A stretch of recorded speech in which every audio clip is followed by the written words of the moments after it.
Hello, everyone. So, this is the next chapter we have on human resource management. So, we're still talking about the organizing, planning, organizing, leading, controlling, the four functions of management, but we're still talking about organizing. So, human resource management or human capital is a very important topic for any organization. Without people, without managing the people who are working for you properly, your organization can actually fail despite aggressive planning. So it's really important to focus on human resource management. So, what are uh, the activities that managers perform to plan for, attract, develop, and retain a good workforce, right? So remember, we initially talk about establishing a mission and vision, having your planning, having a grand strategy, having your strategic plans. Once you have your strategic plan, you know what you want to do. You know what your organization wants to achieve. And ideally, you also have a good structured organizational design in place that will help you achieve those goals. Now it's time to understand how can we use our human resource or the people who are working for us to achieve those goals. And so you plan for the people that you need, you recruit and select the best people. And then, if they require, even if you hire the best people, they may require training and development. They definitely would require orientation. And so you orient, train, and develop, and then you perform performance appraisals. All right. So the purpose is to get the best out of your people. Remember, if you fail on either of these activities, you have to start from scratch, or it really defeats your goals that you've set up as an organization. So let's start with the first thing, planning for human resource needs. When an organization is predicting future needs, whether we will need more people, whether we will need less people, do we need to reorganize how work is done? It's really important to do a job analysis. What is a job analysis? It's pretty much determining the basic elements of a job by observation and analysis. And the way you do it is through job description and job specification. The job description is summarizing what the holder of a job does and why they do it. One of the best ways to do that is to either talk to the people who are doing that job currently. So they would be considered SMEs or subject matter experts. Another good way to do that might be to go to ONET. ONET or Occupational Network is an online database that gives you huge amounts of information about tasks, duties that someone had, the what tasks, duties, and responsibilities someone has in a particular job. So let's say, for example, the job of a school principal, or the job of an administrative assistant or engineering lab assistant. What would these people be doing? So these two are very commonly used sources of information for job description. The next thing to do is to look at job specification. Now, the difference between description and specification is description looks at what the holder is doing, tasks, duties. Specification describes the minimum qualification that a person must have to perform a job successfully. So, to be a school principal, you know the tasks, duties, and responsibilities of a school principal, but now job specification looks at whether this person who we hire to be the principal needs to have a master's or a PhD, and in what field. That would be job specification, right? Do we want to look at certain characteristics, abilities, skills? That would be job specification. So one of the first things that I like to talk about before we go any further is actually the legal requirements of HRM. It's really important to understand the legal aspect before you move forward, because then everything is put into perspective. It makes more sense. Now, when you look at the legal regulations in the US, you can roughly, they're divided into four categories of US labor laws. EEOC, or the Equal Employment Opportunity Commission laws, labor relations, laws that talk about how union and labors or management and labor interact, laws on compensation and benefits, and Finally, laws in health and safety. So please make sure when you are going through the book to pay careful attention to these different laws. Some of the ones that you really should be looking at would be things such as the Title 7, understanding what is Title 7. Predominantly, Title 7 is the Civil Rights Act of 1964. Then it was amended in 1972, and then again in 1991. Right? And the Civil Rights Act, or the Title 7, prohibits discrimination on the basis of race, color, religion, national origin, and sex. So these are the five, as we call them, protected classes on Title 7 that employers cannot discriminate on. However, there is a lot of stuff that's missing from Title 7. So, for example, Title 7 does not protect anyone on the basis of sexual orientation or gender identity. It also does not protect anyone on the basis of their political affiliations. It doesn't even protect anyone against discrimination on the basis of disability or age or health conditions. So, or physical, how someone looks, So if someone has tattoos, Title 7 doesn't really protect them from being discriminated against. So there are things that are missing from Title 7, which is why future laws came, laws such as the ADEA, or the American Age Discrimination and Employment Act, or the ADA, or the Americans with Disability Act, which prohibits discrimination against qualified employees due to physical or mental disabilities or chronic illness. And it also requires what we call reasonable accommodation to be provided by an employer. Some other acts or laws that are really important are the IRCA, or the Immigration Reform and Control Act. This act requires employers to verify the eligibility of all their new hires, including US citizens. So one of the ways companies are doing this these days is to use something called E-Verify. E-Verify is a system that employers can easily use and log into, and it will tell the immigration status of the individual whose information you've entered, whether they're a US citizen, whether they're on a visa, what kind of visa are they authorized to work in the US or not. And it's important, it is the responsibility of the employer to check these things. Similarly, I'd like you to pay attention to the FMLA, or HIPAA. So HIPAA allows employees to switch health insurance plans when changing jobs and receive new coverage regardless of pre-existing conditions. FMLA, on the other hand, requires employers to provide 12 weeks of unpaid leave for medical and family reasons, including childbirth, adoption, or family emergency. So if you look carefully at FMLA, it requires employers to give 12 weeks of unpaid leave. However, what's missing from the US labor laws is any kind of paid maternity or paternity leave. It's not available. So that's really important to understand that there is no federally mandated law that requires employers to provide maternity leave. However, there are employers in the US who have started taking a page from some of the other countries. There are European countries that are providing up to 52 weeks of paid maternity leave, and even about 28 to 30 weeks of paid paternity leave. So any kind of parental leave. So there are American companies that are voluntarily providing this as a method of attracting. Remember, one of the activities that HR has to do is attract quality candidates. So a lot of companies have realized that if we provide a paid parental leave of some kind, it's a very good tool to attract qualified talent. So pay attention to all of the laws that are mentioned in the table in your book. Pay careful attention.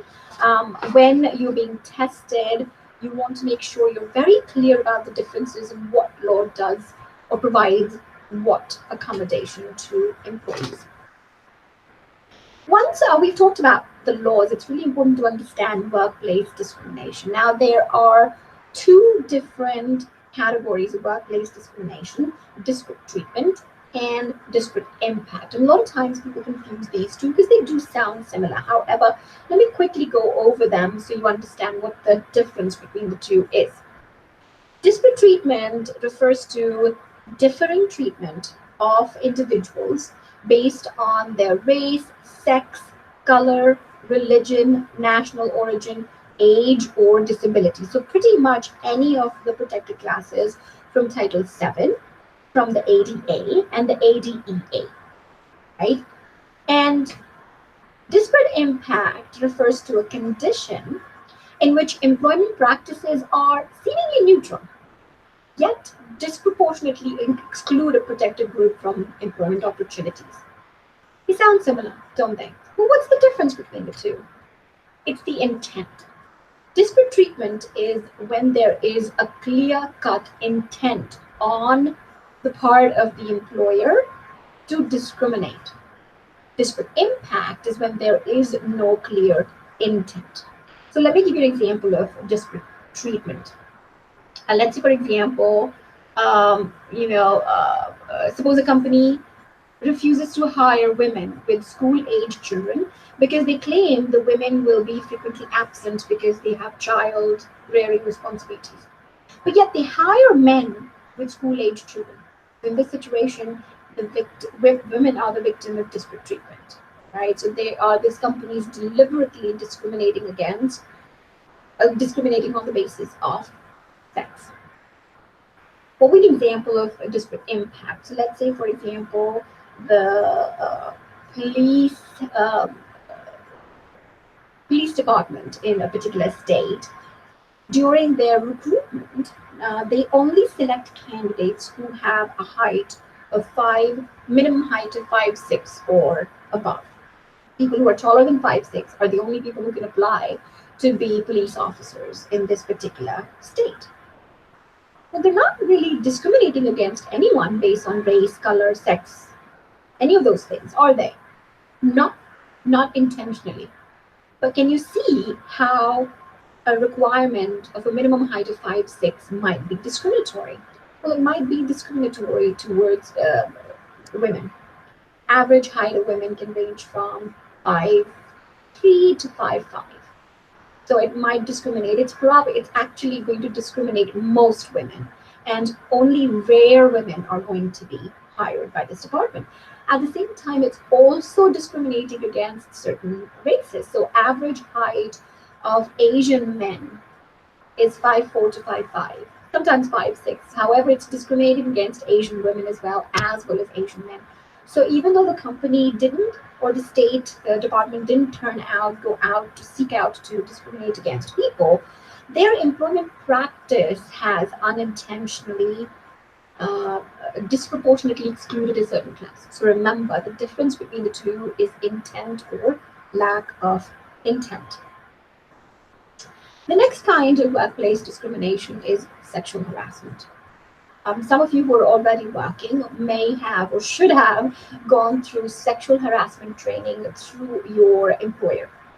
And this training helps you understand how to identify sexual harassment and what to do not to engage in it.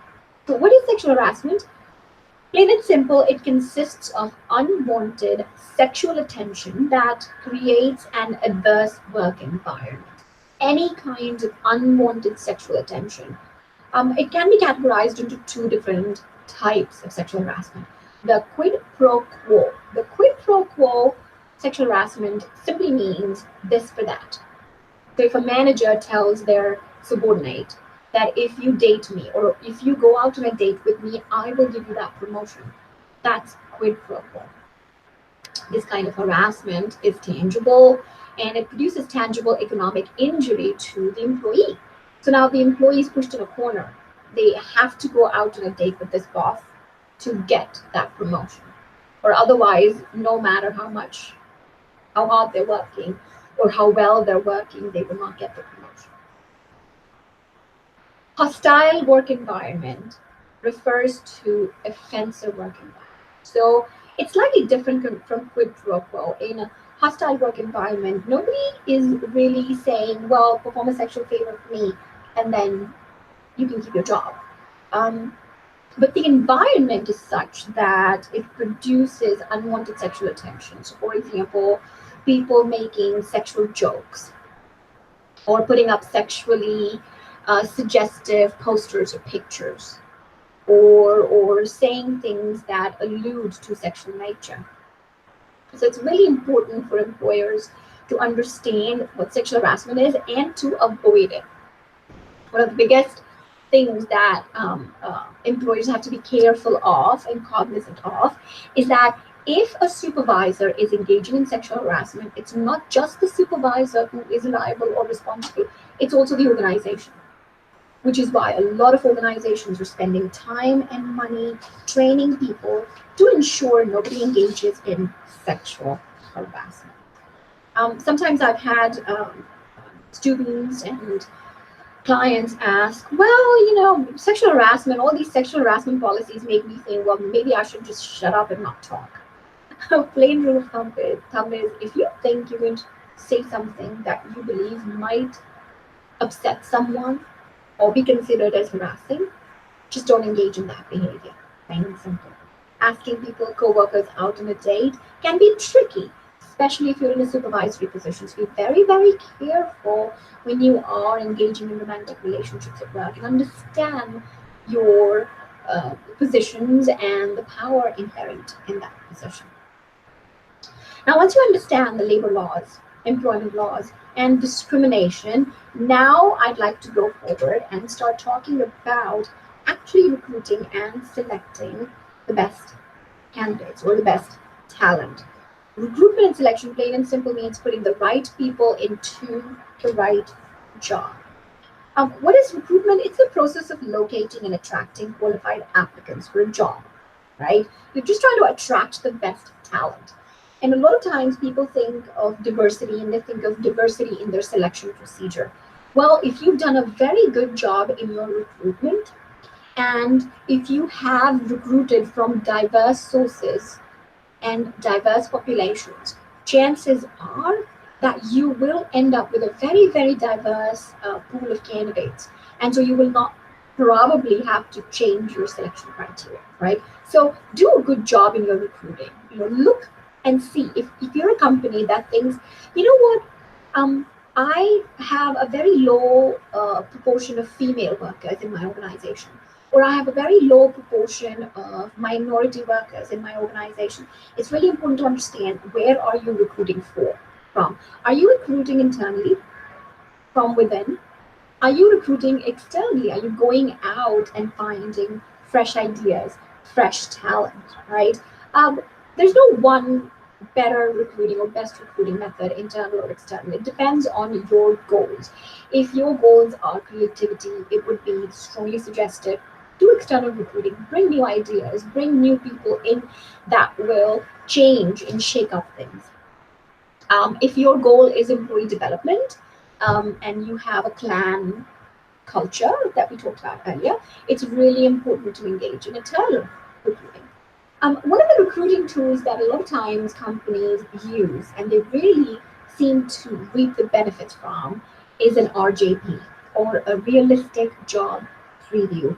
RJP gives a candidate a picture of both the positive and negative features of the job and the organization before they're hired, right? Once you've done an RJP, what we've seen is that people tend to quit less frequently and be more satisfied, right? What would be an RJP? If before you are interviewed and before you are hired or given a job offer, you're allowed to come in and spend a day with the people who are doing the job that you're being hired for. That's an example of an RJP. Once you've selected a good pool of candidates, good group of candidates, now the next step is to figure out, how do you choose the best person for the job? And there are different procedures and different ways to do it. One of the ways that's the favorite of most recruiters and employers seems to be unstructured interviews. Most of you have probably gone through this. Unstructured interviews are where you go in and the interviewer just asks you questions. off the cuff. There is no format, no set structure. Unstructured interviews are one of the worst ways to select a candidate. What we've seen is unstructured interviews have the lowest rate of producing successful candidates. The reason is, you can't really tell if someone's going to be a good worker based on whether or not they're smiling in an interview or whether or not they're confident in an interview. At the same time, a lot of times in an unstructured interview, we've seen interviewers, whether knowingly or unknowingly, ask illegal or inappropriate questions. Questions about marital status, questions about disability. All these questions are inappropriate questions.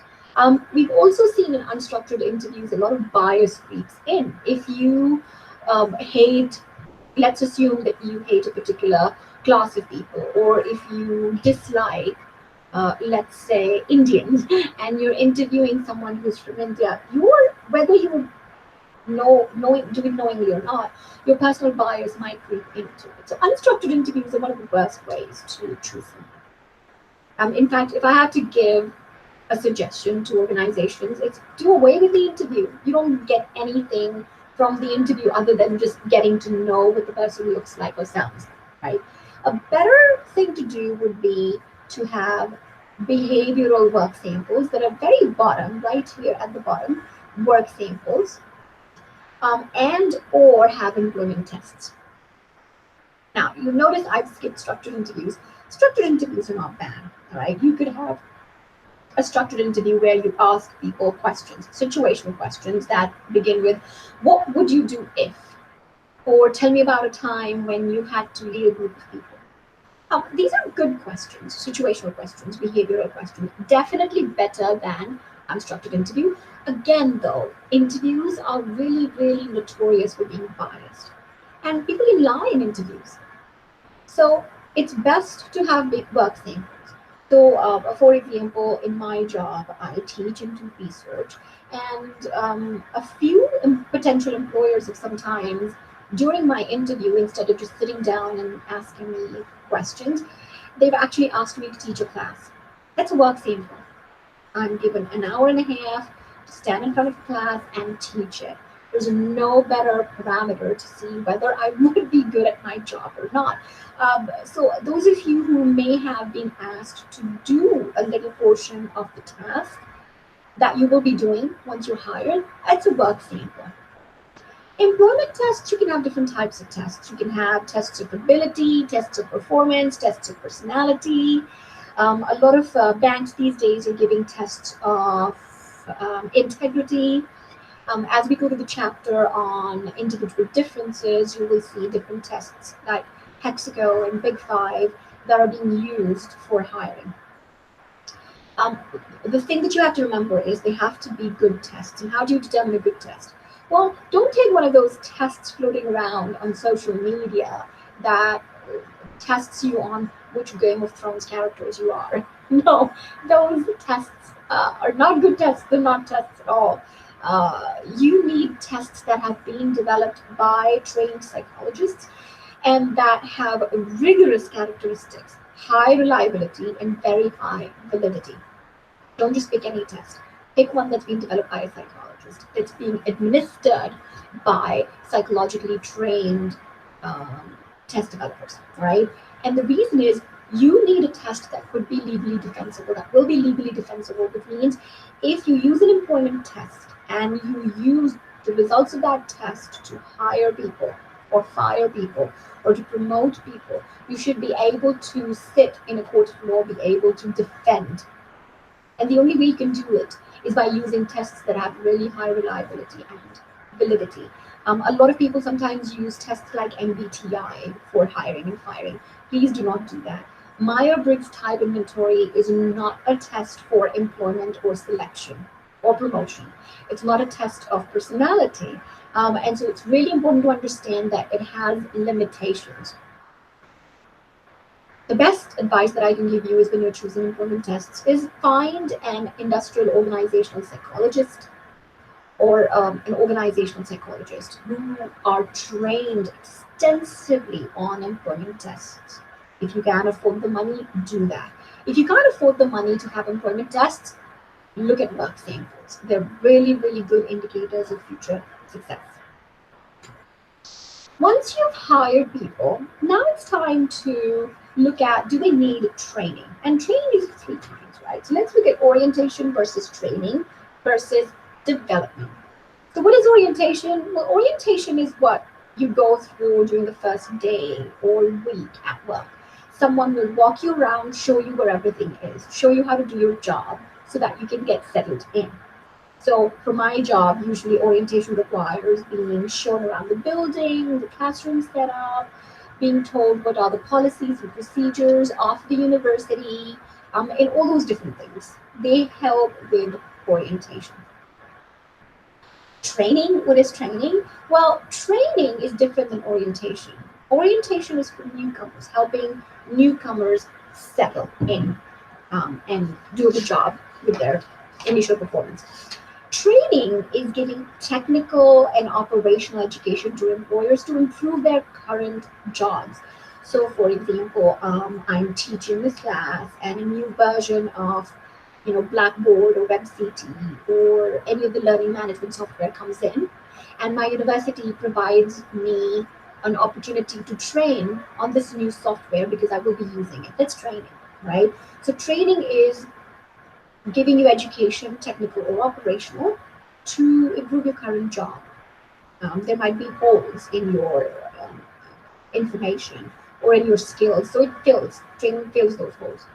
Development, on the other hand, is giving education to professionals and managers in the skills they might need for their future jobs. So, for example, an engineer, if he or she goes through education on a new software that their company is going to use and they will need to use, that's training. But if this engineer is being given training on leadership and supervisory functions, even though right now they don't have any employees under them, this is development because they're being prepared for leadership role that they will be taking in future, maybe because they've been identified as high potential, or maybe because they're going to be promoted, either of those, right? And development is really necessary. Development is needed because it helps you do succession planning. It helps you plan for your human resource needs. And so what I've noticed is a lot of companies will spend money on training and orientation, but they don't spend any money on development. And what happens is they actually start getting more turnover as people are being promoted, or they start seeing problems. Someone gets promoted to a leadership position and they've never been a leader before, or they've never gone through an MBA or leadership education, and they start failing. And the time to train them is not after they've started failing. The time to give them that education and leadership is before they start failing. So leadership education or leadership development and executive coaching is some of the stuff so development is the area that I do a lot of my work or consulting in. Now, we've talked about training and development. It's really important to understand appraisals, right? Appraisals are evaluations, evaluating people on how well they're doing. Performance appraisals are, set of processes that involve defining, monitoring, measuring, evaluating, providing consequences for performance expectations. The first step is to define what performance is, right? Set goals, understand what are the job responsibilities and duties this person is doing. Then measure them, evaluate progress, right? Look at the outcomes. Then deliver feedback. It's really important to tell people right away if they're doing something wrong or if they're doing something well. Both cases, you need to tell them. And then give consequences, right? If it's an informal performance appraisal, consequence could be praise or writing the person up, right? If you are doing a formal appraisal, consequence could be a valued reward or an appropriate punishment. There are different ways of doing appraisals. Objective, subjective appraisals. Objective appraisals are based on fact and often numerical.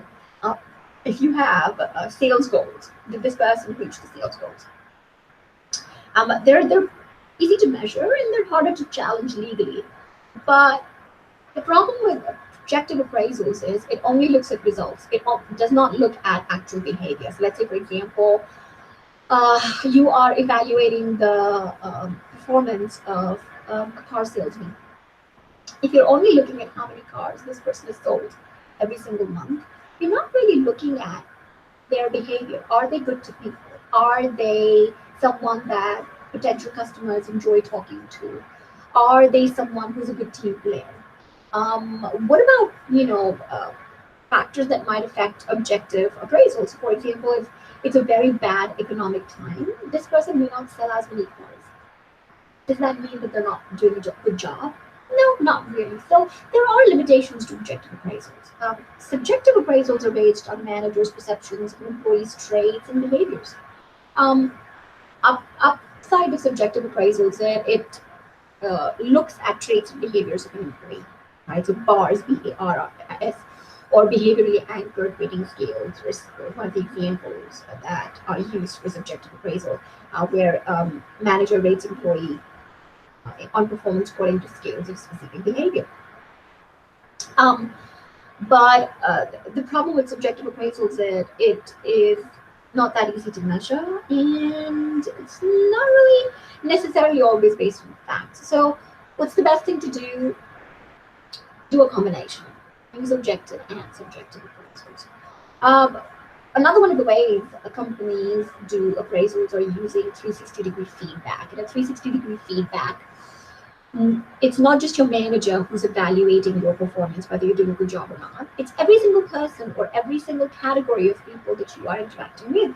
So your colleagues, your supervisor, your subordinates, if you're a manager, and your clients. Everyone will rank you, or sorry, not rank you, but give feedback about your performance. That's why it's called 360-degree feedback. The upside of this is, let's say your boss doesn't get to see you on a day-to-day basis. Well, he or she would not be able to give a very accurate picture of your performance. However, your clients see you every day, or your customers see you every day. And so it averages out or pulls in information from all the different people that you're interacting with to give a better and complete picture. It sounds really good, but one downside is that 360 feedback requires a lot of time and money. So smaller organizations sometimes that don't have resources may elect not to do it. One of the appraisal systems that I really don't like is the forced ranking system. The forced ranking system is when all employees within a business unit are ranked against one another and then grades are distributed. The problem with forced ranking system is assuming that there are only a few people who are good performers and there are some people who are bad performers and everyone else in the middle. That is not necessarily the case. It also forces artificial competition, the kind of competition that raises conflict, because now people are being compared to each other. And instead of doing their own job really well and trying to outdo their own previous performers, they're now trying to outdo each other. And there might be some kind of conflict and backstabbing and politicking.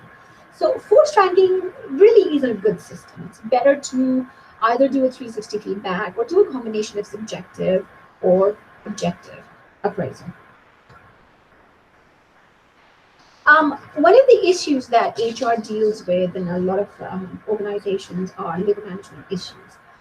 So what does this involve? Well, labor unions. Let's talk about labor unions. Labor unions are organizations of employees formed to protect and advance their members' interests by bargaining with management over job-related issues. And union security clauses are the part of the labor management agreement that states that employees who receive union benefits must join the union or at least pay dues to it. So there are some states, and in your book it gives you a good example of the states that are, and you can even find that information on the Bureau of Labor Statistics that gives you information on the states where labor unions are allowed and states where they're not allowed. How do you settle grievances during labor management disputes? The first thing, what is a grievance? Grievance is a complaint by an employee that management has violated the terms of the labor management agreement. So how do you settle this? Well, there are two different ways, mediation and arbitration. A lot of times people confuse the two. So mediation is a process in which a neutral third party, a mediator, listens to both sides, makes suggestions, and encourages them to come to a solution. When you read arbitration, it might sound similar. What is the difference? Well, the similarities are, again, it's a neutral third party, all right? Again, he or she listens to both the parties, but the difference is instead of making suggestions, an arbiter or arbitrator makes a decision that is binding to both the parties. In a mediation, the parties have to come to an agreement on their own. In arbitration, the arbitrator makes a decision, and whatever decision, like a judge, similar to a judge but not a judge, but whatever decision this arbitrator makes, both parties have to agree to it. So this is the end of chapter 9. What I wanted to do in this video was to touch on the high points. Please make sure and remember you're reading everything from the chapter, because everything is testable. However, there are certain portions of the chapter that are trickier and complicated, and I wanted to spend a little bit more time going over them. Till next time, this is Dr. Priya saying bye to you.